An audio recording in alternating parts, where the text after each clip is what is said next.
Public institution, public education ആണ് BJP RSSനുള്ള ഏറ്റവും വലിയ ത്രെറ്റ്. കാരണം an educated public is going to stand against their agenda. അവർക്ക് ഹിന്ദു മുസ്ലിം agenda, Mandir മസ്ജിദ് agenda ഒക്കെ നടപ്പിലാക്കണമെങ്കിൽ ഒരു എഡ്യൂക്കേറ്റഡ് അല്ലാത്ത പോപ്പുലേഷൻ ഇവിടെ ഉണ്ടാവേണ്ട ഒരു നെസസിറ്റി അവർക്കുണ്ട്. അതുകൊണ്ട് തന്നെയാണ് അവർ പബ്ലിക് എഡ്യൂക്കേഷനിൽ ഡിസ്ഇൻവെസ്റ്റ് ചെയ്യുന്നത്.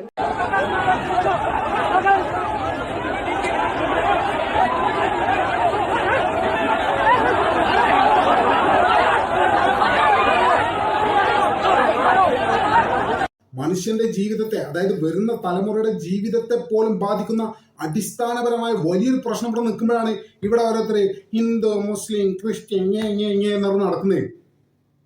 ഇതൊന്നും മനുഷ്യന് ആവശ്യമില്ലാത്തതാണ്. വരും തലമുറക്ക് ഇത് ആവശ്യമില്ലാത്തതാണ്. ഒരു മനുഷ്യന്റെ, ഇന്ത്യയിൽ ജീവിക്കുന്ന ഒരു മനുഷ്യനെ സംബന്ധിച്ചിടത്തോളം ഇപ്പറഞ്ഞ സാധനങ്ങളൊന്നും ഇല്ലെങ്കിലും ജീവിക്കാം, സുഖമായിട്ട് ജീവിക്കാം. എന്നാൽ തൊഴിലില്ലാതെ ജീവിക്കാൻ പറ്റുമോ?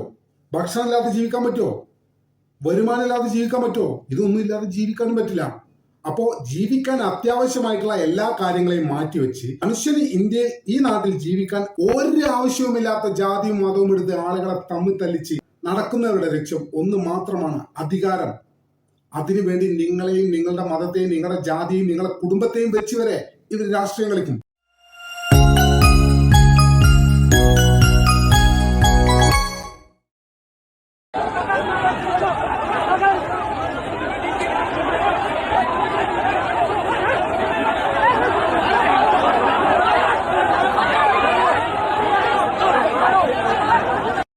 നമ്മൾ കണ്ട വീഡിയോ ഉണ്ടല്ലോ, ഇത് ജയ്പൂരിൽ നടന്ന സംഭവമാണ്. ജയ്പൂരിലെ ഷഹീദ് ചമ്രക്കിൽ നടന്ന പ്രതിഷേധ റാലിക്കിടെ കോക്രോച്ച് ജനതാ പാർട്ടി, അതായത് CJPയുടെ സ്ഥാപകൻ കൂടിയായ അഭിജിത്ത് ദീപകിനെതിരെ ഉണ്ടായ ഒരു ആക്രമണത്തെ തുടർന്ന് ആക്രമിക്കാൻ വന്ന സംഘപരിവാർ രാഷ്ട്രീയക്കാരെ കയ്യേറ്റം ചെയ്യുന്ന വീഡിയോ ആണ് നമ്മൾ ഈ കണ്ടത്. അതായത് നീറ്റ് ചോദ്യപേപ്പർ ലീക്ക്, രാജ്യത്തുള്ള തൊഴിലില്ലായ്മ, വിദ്യാഭ്യാസ മേഖലയിലെ പ്രശ്നങ്ങൾ എന്നിവ ഉയർത്തിക്കാട്ടിയിട്ടായിരുന്നു ഈ റാലി അഭിജിത്ത് ദീപക് സംഘടിപ്പിച്ചിരുന്നത്. അങ്ങനെ ഈ റാലിക്കിടെ അഭിജിത്തിനെ തോളിലേറ്റി കൊണ്ടുപോകുകയായിരുന്നു അദ്ദേഹത്തിന്റെ അനുയായികൾ. അദ്ദേഹം സ്ഥാപിച്ച രാഷ്ട്രീയ പ്രസ്ഥാനത്തിൽപ്പെട്ട അനുയായികൾ അദ്ദേഹത്തെ തോളിലേറ്റി കൊണ്ടുപോവുകയായിരുന്നു. അതിനിടക്കാണ് ഈ റാലിയിലേക്ക് ചില ആളുകൾ ഇരച്ചു കയറി വന്നിട്ട് ഈ തോളിലേറ്റി കൊണ്ടുപോകുന്ന അഭിജിത്തിനല്ലേ, ഇദ്ദേഹത്തിനെ കീഴിറക്കിട്ട് ഇദ്ദേഹത്തെ ശക്തമായിട്ട് മർദ്ദിക്കുകയായിരുന്നു.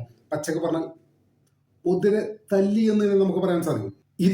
ഇത് നേരിട്ട് കണ്ട ജനക്കൂട്ടം ശക്തമായിട്ട് പ്രതികരിച്ചു. ഈ CJPയുടെ അനുയായികൾ ശക്തമായിട്ടുള്ള പ്രതികരണം. അതായത് ആരാണോ ആക്രമണം നടത്തിയത് അയാളെ പിടിച്ച് ശരിക്കും യുവമാരെ ഇടിച്ച് പരുവാക്കി. ഇത് വലിയൊരു സംഘർഷത്തിലേക്ക് പോകാതിരിക്കാൻ കാരണം പോലീസിന്റെ കൃത്യമായിട്ട് ഇടപെടലുകളാണ്. പോലീസ് ഇടപെട്ട് ഇരുഭാഗത്തു നിന്നുള്ള നിരവധി പേരെ കസ്റ്റഡിയിലാക്കുകയും അവർക്കെതിരെ ചാർജ് ചെയ്യുകയും ചെയ്തു. എന്തായാലും തൽക്കാലത്തേക്ക് നിലവിലെ സാഹചര്യത്തിൽ ഈ പ്രശ്നം ഒന്ന് ഒതുങ്ങിയിട്ടുണ്ട്. ഈ ആക്രമണത്തെ കുറിച്ച് CJP സ്ഥാപകനായ അഭിജിത്ത് പറഞ്ഞു, അതുകൊണ്ടൊന്നും ഞങ്ങളുടെ ഈ പ്രസ്ഥാനത്തിന്റെ ഈ മുദ്രാവാക്യങ്ങൾ, ഈ ആവശ്യങ്ങളിൽ നിന്ന് ഒരടി പോലും പിന്നോട്ട് പോയില്ലെന്ന് ദീപക് ഇതിനോടൊപ്പം തന്നെ പറഞ്ഞിട്ടുണ്ട്.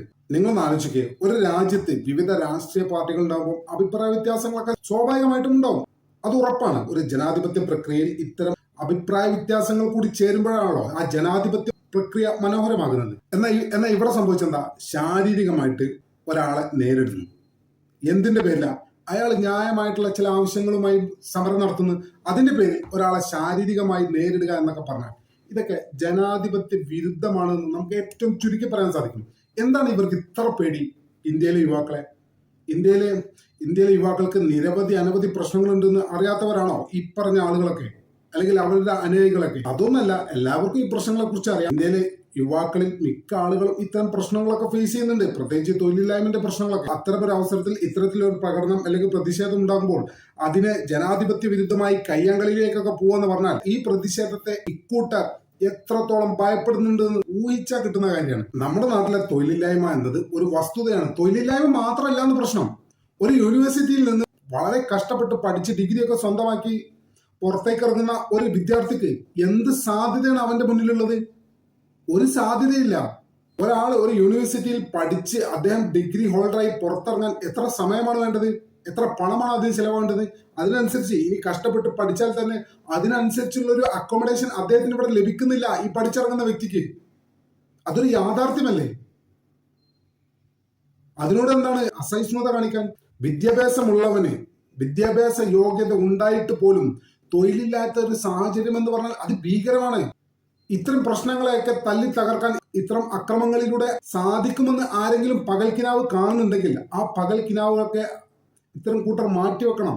എല്ലാ കാലവും ജനങ്ങൾക്കിടയിൽ ജാതിയും മതവും മസ്ജിദും മന്ദിറും ചർച്ചും പറഞ്ഞ് ജനങ്ങളെ തമ്മിലടുപ്പിച്ച് ജനങ്ങളെ എല്ലാ കാലവും വിഡ്ഢികളാക്കിക്കൊണ്ട് ഒരു പ്രസ്ഥാനങ്ങൾക്കും ഇവിടെ മുന്നോട്ട് പോകാൻ കഴിയില്ല. ജനങ്ങളെ സംബന്ധിച്ചിടത്തോളം അവന്റെ അടിസ്ഥാന പ്രശ്നം എന്ന് പറയുന്നത് അവന്റെ ദൈവമോ അവന്റെ പ്രാർത്ഥനാലയമോ ഒന്നുമല്ല. അടിസ്ഥാന പ്രശ്നം എന്ന് പറഞ്ഞാൽ തൊഴിലില്ലായ്മയാണ്, പട്ടിണിയാണ്, അടിസ്ഥാന സൗകര്യങ്ങളുടെ കുറവാണ്. എത്ര കാലം ജാതിയും മതവും പറഞ്ഞ ആളുകളെ പറ്റിക്കാൻ പറ്റും ഈ രാഷ്ട്രീയക്കാർക്ക്? അതൊന്നും ഒരുപാട് കാലം മുന്നോട്ട് പോവില്ല എന്നുള്ളതാണ് ഒരു യാഥാർത്ഥ്യം. ഏതൊരു മനുഷ്യനെയും തൊഴിലില്ലാത്ത സാഹചര്യത്തിൽ അവന് വയറ് വിശന്ന് തുടങ്ങുമ്പോൾ അവന് അന്നേരം മനസ്സിലാവും ഈ ദൈവങ്ങൾക്കോ ഈ ജാതിക്കാർക്കോ ഈ മതക്കാർക്കോ ഒന്നും, അല്ലെങ്കിൽ ഇതിന്റെ പേരിൽ ആളുകൾക്കിടയിൽ വേർതിരിവുണ്ടാക്കി വോട്ടുകൾ അങ്ങോട്ടും ഇങ്ങോട്ടുമാക്കി രാഷ്ട്രീയം കളിച്ച് അധികാരത്തിലിരിക്കുന്നവർക്ക് ആർക്കും വിശക്കുന്നവന്റെ പ്രശ്നം, പട്ടിണി കിടക്കുന്നവന്റെ പ്രശ്നം, തൊഴിലില്ലാത്തവന്റെ പ്രശ്നം പറഞ്ഞാൽ മനസ്സിലാവില്ല. അത് പരിഹരിക്കാനും അവരെ കൊണ്ട് സാധിക്കില്ല. അവർക്ക് ആകെ അറിയാം ജാതിയും മതവും പറഞ്ഞ ആളുകളെ തമ്മിൽ തല്ലിക്കാനാണ്, അതിലൂടെ അധികാരത്തിലെത്താനാണ്. അല്ലെങ്കിൽ തന്നെ നിങ്ങളൊന്ന് ആലോചിക്കുക, ഏത് മതമാവട്ടെ ദൈവത്തിനെ രക്ഷിക്കാൻ, ഏത് മതം, എല്ലാ മതത്തിന്റെ കാര്യം ഞാൻ പറഞ്ഞേ, ദൈവത്തിനെ രക്ഷിക്കാൻ ദൈവത്തിന്റെ സൃഷ്ടികളായ മനുഷ്യർ ജീവൻ കളയാണ്. എന്തൊരു വിരോധാഭാസമാണ് ഇതെന്ന് ആലോചിക്കുക. കഷ്ടപ്പെട്ട് പഠിച്ച് പാസ്സായ വിദ്യാർത്ഥിക്ക് ഇവിടെ അവസരങ്ങളില്ല എന്ന് മാത്രമല്ല പുറത്തേക്ക് പോകേണ്ടി വരുന്നു. പുറത്തു പോയാൽ എന്താണ് സാഹചര്യം? അവിടെയും കടുത്ത കോമ്പറ്റീഷനാണ് ഈ നാട്ടുകാരെ കൊണ്ട് തന്നെ. മാത്രമല്ല കടുത്ത അവഗണന, റേസിസം, എന്തൊക്കെയാണ് ഇന്ത്യക്കാർ ഫേസ് ചെയ്യുന്ന പുറത്ത് ജീവിച്ച ഒരാളോട് ഇതൊക്കെ സിമ്പിളായിട്ട് ചോദിച്ചാൽ മതി. ഇവിടെ നാട്ടിലെ പശുവും ചാണകവും രാഷ്ട്രീയവും മതവും ജാതിയും ഒക്കെ പറഞ്ഞു നടക്കുന്ന ആളുകൾക്ക് ഇതൊന്നും മനസ്സിലാവില്ല പറഞ്ഞാല്. കാരണം അവർ ഈ അതിർത്തിക്ക് അപ്പുറം സഞ്ചരിച്ചിട്ടില്ല. പുറത്തു പോയ ഒരാളോട്, ഗൾഫിൽ ജീവിക്കുന്ന ഒരാളോട് അല്ലെങ്കിൽ യൂറോപ്പിൽ ജീവിക്കുന്ന ഒരാളോട് നിങ്ങൾ ചോദിച്ചു നോക്കൂ, അവർ ഏതെങ്കിലും രീതിയിലുള്ള വിവേചനം പുറത്തുനിന്ന് നേരിട്ടിട്ടുണ്ടോന്ന്? ഒരാളും പറയില്ല ഇല്ലാന്ന്. മിക്ക ആളുകളും നേരിടുന്നുണ്ട്, അത് പല രീതിയിൽ. നമ്മുടെ നാട്ടിലേക്ക് വിദേശ നാണ്യം ഇത്തരം പ്രവാസികൾ എത്തിക്കുന്നത് അവർ ഒരുപാട് അപമാനം സഹിച്ചിട്ടാണ്, അവർ ശ്രമിച്ചിട്ടാണ്. ഒരു പക്ഷേ അവർക്ക് നല്ല അവസരങ്ങൾ ഈ നാട്ടിൽ തന്നെ ഉണ്ടായിരുന്നെങ്കിൽ അവരുടെ അധ്വാനം സ്വന്തം നാടിന് വേണ്ടി ആകുമായിരുന്നില്ലേ? എന്തുകൊണ്ടാണ് ഈ നാട്ടിലില്ലാത്തത്? ഇത്തരം അടിസ്ഥാന പ്രശ്നങ്ങളിൽ നിന്നൊക്കെ വലിയൊരു പ്രശ്നം, അടിസ്ഥാന പ്രശ്നം എന്ന് പറഞ്ഞാൽ മനുഷ്യന്റെ ജീവിതത്തെ, അതായത് വരുന്ന തലമുറയുടെ ജീവിതത്തെ പോലും ബാധിക്കുന്ന അടിസ്ഥാനപരമായ വലിയൊരു പ്രശ്നം ഇവിടെ നിൽക്കുമ്പോഴാണ് ഇവിടെ ഓരോരുത്തര് ഹിന്ദു മുസ്ലിം ക്രിസ്ത്യൻ എന്ന് പറഞ്ഞ് നടക്കുന്നത്. ഇതൊന്നും മനുഷ്യന് ആവശ്യമില്ലാത്തതാണ്, വരും തലമുറക്ക് ഇത് ആവശ്യമില്ലാത്തതാണ്. ഒരു മനുഷ്യന്റെ, ഇന്ത്യയിൽ ജീവിക്കുന്ന ഒരു മനുഷ്യനെ സംബന്ധിച്ചിടത്തോളം ഇപ്പറഞ്ഞ സാധനങ്ങളൊന്നും ഇല്ലെങ്കിലും ജീവിക്കാം, സുഖമായിട്ട് ജീവിക്കാം. എന്നാൽ തൊഴിലില്ലാതെ ജീവിക്കാൻ പറ്റുമോ? ഭക്ഷണം ഇല്ലാതെ ജീവിക്കാൻ പറ്റുമോ? വരുമാനം ഇല്ലാതെ ജീവിക്കാൻ പറ്റുമോ? ഇതൊന്നും ഇല്ലാതെ ജീവിക്കാനും പറ്റില്ല. അപ്പോ ജീവിക്കാൻ അത്യാവശ്യമായിട്ടുള്ള എല്ലാ കാര്യങ്ങളെയും മാറ്റിവെച്ച് മനുഷ്യന് ഇന്ത്യയിൽ, ഈ നാട്ടിൽ ജീവിക്കാൻ ഒരു ആവശ്യവുമില്ലാത്ത ജാതിയും മതവും എടുത്ത് ആളുകളെ തമ്മിൽ തല്ലിച്ച് നടക്കുന്നവരുടെ ലക്ഷ്യം ഒന്ന് മാത്രമാണ്, അധികാരം. അതിനുവേണ്ടി നിങ്ങളെയും നിങ്ങളുടെ മതത്തെയും നിങ്ങളുടെ ജാതിയും നിങ്ങളുടെ കുടുംബത്തെയും വെച്ച് വരെ ഇവർ രാഷ്ട്രീയം കളിക്കും. ഇതിനെക്കുറിച്ച് കൃത്യമായിട്ട് ഒരു മലയാളി പെൺകുട്ടി തന്നെ പറയുന്നുണ്ട്, നമുക്കൊന്നും കേൾക്കാം. BJPക്ക് പബ്ലിക് എഡ്യൂക്കേഷനിൽ ഇൻവെസ്റ്റ് ചെയ്യാൻ ഒരു താല്പര്യമില്ല. Because an educated youth will definitely stand against them. Public institution, public education ആണ് BJP RSSനുള്ള ഏറ്റവും വലിയ ത്രെറ്റ്. കാരണം an educated public is going to stand against their agenda. അവർക്ക് ഹിന്ദു മുസ്ലിം അജണ്ട, മന്ദിർ മസ്ജിദ് അജണ്ട ഒക്കെ നടപ്പിലാക്കണമെങ്കിൽ ഒരു എഡ്യൂക്കേറ്റഡ് അല്ലാത്ത പോപ്പുലേഷൻ ഇവിടെ ഉണ്ടാവേണ്ട ഒരു നെസസിറ്റി അവർക്കുണ്ട്. അതുകൊണ്ട് തന്നെയാണ് അവർ പബ്ലിക് എഡ്യൂക്കേഷനിൽ ഡിസ്ഇൻവെസ്റ്റ് ചെയ്യുന്നത്. അത് അവർ പറഞ്ഞ് വളരെ കറക്റ്റാണ്. ഇവിടെ രാഷ്ട്രീയം പറഞ്ഞ് മതം പറഞ്ഞ് നടക്കുന്ന ആളുകളെ സംബന്ധിച്ചിടത്തോളം ഈ നാട്ടിൽ വിദ്യാഭ്യാസമുള്ള ആളുകൾ ഉണ്ടാവരുത്. അതിന്റെ കാരണം എന്താ? ആളുകൾക്ക് വിദ്യാഭ്യാസം വന്നാൽ ആളുകൾ ഇതിൽ നിന്നൊക്കെ പിന്മാറും. അവർക്ക് സാമാന്യ ബോധം വരും, ജീവിക്കാൻ ഇതൊന്നും ആവശ്യമല്ല എന്നും ജീവിക്കാൻ ആവശ്യമായ സാഹചര്യം ഈ നാട്ടിൽ പലപ്പോഴും ഇല്ല എന്നുള്ള യാഥാർത്ഥ്യം അവർ തിരിച്ചറിയും. അത് ഇത്തരം ജാതി മത വിവേചനങ്ങളൊക്കെ പറഞ്ഞ് വോട്ടാക്കുന്ന ആളുകളെ സംബന്ധിച്ചിടത്തോളം, അവരെ സംബന്ധിച്ചിടത്തോളം ഭയങ്കര ക്ഷീണമാണത്, ഭയങ്കര ക്ഷീണം ചെയ്യുന്ന കാര്യമാണ്. അത് തന്നെയാണ് നമ്മുടെ നാട്ടിൽ സംഭവിച്ചുകൊണ്ടിരിക്കുന്നത്. ജനങ്ങൾക്ക്, യുവാക്കൾക്ക് വിദ്യാഭ്യാസം കിട്ടരുത്. അഥവാ കിട്ടിക്കഴിഞ്ഞാൽ നമ്മുടെ ഈ പൊളിറ്റിക്സ് ഒന്നും ഇവിടെ ചെലവാവില്ല എന്നുള്ള യാഥാർത്ഥ്യം മതത്തിന്റെ പേരിലും ജാതിയുടെ പേരിലും വോട്ട് പിടിക്കാൻ നടക്കുന്ന ആളുകൾ മനസ്സിലായിട്ടുണ്ട്. അതുകൊണ്ട് തന്നെയാണ് ഇത്തരം കാര്യങ്ങൾക്കൊന്നും പ്രോത്സാഹനം നൽകാതെ ഇവർ മന്ദിർ, മസ്ജിദ്, ചർച്ച്, ഇത്തരം കാര്യങ്ങളൊക്കെ, മനുഷ്യന് അത്യാവശ്യമല്ലാത്ത കാര്യങ്ങളൊക്കെ, മനുഷ്യന്റെ വളരെ പേഴ്സണൽ ആയുള്ള കാര്യങ്ങളൊക്കെ, അത്ര അത്യാവശ്യമല്ലാത്ത ഇത്തരം കാര്യങ്ങളൊക്കെ മുന്നോട്ടിട്ട് തരുന്നത്. അടിസ്ഥാന പ്രശ്നം, ഈ രാജ്യത്തെ എല്ലാ മനുഷ്യന്മാരും ബാധിക്കുന്ന ഒരു അടിസ്ഥാന പ്രശ്നത്തിൽ നിന്ന് നമ്മുടെ ശ്രദ്ധ തിരിക്കാനാണ് ഇത്. നമ്മളത് ചർച്ച ചെയ്യാതിരിക്കാനാണ്. തൊഴിൽ ലെവലില്ല. ഇവിടെ ഞാനിപ്പോ PhD ചെയ്യാണ് ഡൽഹി യൂണിവേഴ്സിറ്റിയിൽ. ഒരു 2 വർഷം കഴിഞ്ഞ് എന്റെ PhD കഴിയുമ്പോൾ എനിക്കൊരു ഡോക്ടറേറ്റ് ഉണ്ടെങ്കിലും ജോലി കിട്ടുമെന്ന് ഒരു ഉറപ്പില്ല. നമ്മുടെ യൂണിവേഴ്സിറ്റിയിൽ ഒരു അസിസ്റ്റന്റ് പ്രൊഫസർ ആവാൻ വേണ്ട ഏറ്റവും വലിയ എലിജിബിലിറ്റി എന്ന് പറയുന്നത് PhD അല്ല, RSSന്റെ ശാഖയിൽ അറ്റൻഡൻസ് ഉണ്ടോ എന്നുള്ളതാണ്. അത് നോക്കിയിട്ടാണ് ഡൽഹി യൂണിവേഴ്സിറ്റിയിൽ അസിസ്റ്റന്റ് പ്രൊഫസറായിട്ടും ഗസ്റ്റ് ലെക്ചറായിട്ടും ജോലി കൊടുത്തുകൊണ്ടിരിക്കുന്നത്. എന്നിട്ട് നമ്മളെ വിളിക്കുന്നു കോക്രോച്ച് എന്ന്. നമ്മളിവിടെ എലിജിബിൾ ആയിട്ടുള്ള എഡ്യൂക്കേറ്റഡ് ആയിട്ടുള്ള യൂത്ത് ഒരു നിവർത്തില്ലാതെ കഷ്ടപ്പെട്ടുകൊണ്ടിരിക്കുക.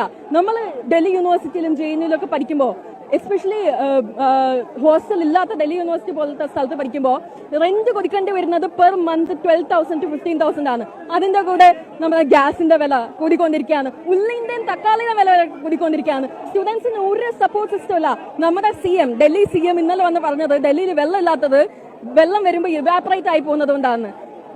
ഈ മിനിസ്ട്രിയിൽ ആരും എഡ്യൂക്കേറ്റഡ് അല്ല. അതുകൊണ്ട് തന്നെ ഇവർക്ക് ഒരു എഡ്യൂക്കേറ്റഡ് യൂത്തിനെ ഫേസ് ചെയ്യാനുള്ള ധൈര്യമില്ല എന്നുള്ളതാണ്. കുട്ടി പറഞ്ഞത് വളരെ കറക്റ്റ്. ഒരു വിദ്യാർത്ഥി ഒരു യൂണിവേഴ്സിറ്റിയിൽ നിന്ന് പഠിച്ച് പുറത്തേക്ക് ഇറങ്ങുമ്പോൾ എല്ലാ രീതിയിലും നല്ല മാർക്കോടെ പഠിച്ച് പുറത്തിറങ്ങിയാൽ പോലും നല്ലൊരു ജോലി കിട്ടാത്ത സാഹചര്യം നമ്മുടെ നാട്ടിലുണ്ട്. നിങ്ങൾ നോക്ക്, എത്ര അനവധി ഉദാഹരണങ്ങൾ നമുക്ക് മുന്നിലുണ്ട്. അത്തരത്തിൽ കഷ്ടപ്പെടുന്ന ഒരു യുവ സമൂഹത്തോടാണ് ഇവര് പറയുന്നത് മന്ദിർ മസ്ജിദ് പൊളിറ്റിക്സ് പറയുന്നത്. ഇതൊന്നും യുവാക്കളെ സംബന്ധിച്ചിടത്തോളം, ഒരു നാടിനെ സംബന്ധിച്ചിടത്തോളം ഇതൊന്നും അവരുടെ അടിസ്ഥാന പ്രശ്നങ്ങളല്ല. രാജ്യത്ത് അനിയന്ത്രിതമായിട്ടുള്ള ഇൻഫ്ലേഷൻ സംഭവിച്ചുകൊണ്ടിരിക്കുകയാണ്. ഇപ്പോൾ നിങ്ങളൊന്ന് ആലോചിക്കുക, ഒരു വർഷം മുമ്പ് നിങ്ങൾ ഒരു റെസ്റ്റോറന്റിൽ പോയി കഴിച്ച ഭക്ഷണത്തിന് ആ ഒരു വർഷം മുമ്പ് കഴിച്ച വിലയാണോ ഇന്ന്? അല്ല, ഏതാണ്ട് 50% വില വർധനവ് എല്ലാ മേഖലയിലും ഉണ്ടായി. അതിന്റെ കാരണം എന്താ? ഇൻഫ്ലേഷനാണ്. ഇത്തരത്തിൽ മനുഷ്യന്റെ ജീവിതത്തെ നേരിട്ട് ബാധിക്കുന്ന ഓരോ ഗൗരവമേറിയ കാര്യങ്ങൾ ഇവിടെ ഉള്ളപ്പോഴാണ് ഇവിടുത്തെ ആളുകൾ ജാതിയും മതവും ഒക്കെ പറഞ്ഞ് ഇത്തരത്തിൽ ഈ നാട്ടിൽ ജീവിക്കുന്ന ഒരാൾക്ക് യാതൊരു ആവശ്യവുമില്ലാത്ത കാര്യങ്ങൾ പറഞ്ഞ് തമ്മിൽ തല്ലുന്നത്, രാഷ്ട്രീയം പറയുന്നത്, അധികാരത്തിൽ എത്തുന്നത്, മന്ത്രിയാവുന്നത്. നിങ്ങളൊന്ന് ആലോചിക്കുക, എത്ര കഷ്ടമാണ്. ജാതിയും മതവും പറഞ്ഞു വരുന്ന ആളുകളോട് നിങ്ങൾ ചോദിക്കണം, ജാതി മതം കടന്നു നിൽക്കട്ടെ, അല്ല ഞങ്ങൾക്ക് എന്തെങ്കിലും തൊഴിൽ തരാൻ പറ്റുമോ എന്ന് ധൈര്യമായിട്ട് ചോദിക്കാനുള്ള ചങ്കൂറ്റ ആളുകൾ കാണിക്കണം. ഇവിടെ മനുഷ്യന് വേണ്ടത് ഭക്ഷണമാണ്, വസ്ത്രമാണ്, പാർപ്പിടമാണ്. ഇതൊക്കെ ഇന്ന് ഉണ്ടോ എല്ലാവർക്കും? ഞാൻ കരുതുന്നില്ല എല്ലാവർക്കും ഉണ്ട് എന്നുള്ളത്. അടിസ്ഥാന സൗകര്യങ്ങൾ പോലും മനുഷ്യന് ഇല്ലാത്തൊരു സാഹചര്യം ഉണ്ട് ഇവിടെ. അതൊക്കെയാണ് ജനങ്ങൾക്ക് വേണ്ടത്, അല്ലാതെ ജാതി മതമല്ല. നിങ്ങളൊന്ന് ആലോചിക്കുക. അല്ലെങ്കിൽ തന്നെ ഈ ജാതി മതവും ദൈവത്തിനെ രക്ഷിക്കാൻ ദൈവം സൃഷ്ടിച്ച മനുഷ്യർ നടക്കുന്നു. ഇതിനെതിരെ വിരോധാഭാസമല്ലേ ഏത് മതമായാലും? നിങ്ങൾ ദൈവത്തെ രക്ഷിക്കുക, അല്ലെങ്കിൽ വേറെ എന്തെങ്കിലും എന്താ ചെയ്യും. പക്ഷെ ഈ നാട്ടിൽ തൊഴിലില്ലാത്ത, ഇൻഫ്ലേഷൻ കാരണം ബുദ്ധിമുട്ടുന്ന സാധാരണക്കാർ ഒരുപാടുണ്ട്. അവരെന്ത് ചെയ്യണം? വിശക്കുന്ന മനുഷ്യനോട്, തൊഴിലില്ലാത്ത മനുഷ്യനോട് നിങ്ങളെ മതത്തിന്റെ സ്ഥാപനത്തിൽ പോയിട്ട് ദൈവത്തോട് പ്രാർത്ഥിച്ചോളൂ, ഉടനെ വിശപ്പ് മാറുമെന്ന് പറയാൻ പറ്റുമോ? അങ്ങനെ വിശപ്പ് മാറുമോ? അതൊക്കെ എന്ന് ഈ ജനങ്ങൾ മനസ്സിലാക്കുന്നോ അന്ന് ഈ നാട്ടിൽ മാറ്റങ്ങൾ ഉണ്ടാവും. അല്ലെങ്കിൽ സർക്കാരുകൾ മാറി ചിന്തിക്കും അന്ന് മുതൽ. ഇതുകൊണ്ടൊന്നും ഒരുപാട് കാലം മുന്നോട്ട് പോവാൻ സാധിക്കില്ല എന്ന് തന്നെയാണ് CJP പോലുള്ള മൂവ്മെന്റുകൾ നമ്മളോട് വിളിച്ചു പറയുന്ന കാര്യം. നമ്മുടെ ചാനൽ ഇതുവരെ സബ്സ്ക്രൈബ് ചെയ്തിട്ടില്ലാത്ത ആളുകൾ ഇപ്പോൾ തന്നെ സബ്സ്ക്രൈബ് ചെയ്ത് പിന്തുണ നൽകണമെന്ന് വളരെ വിനീതമായി അഭ്യർത്ഥിക്കുന്നു. മറ്റൊരു വീഡിയോയുമായി ഒട്ടും വേഗം തന്നെ കാണാമെന്ന പ്രതീക്ഷയോടെ ഇവിടെ പറയുന്നു.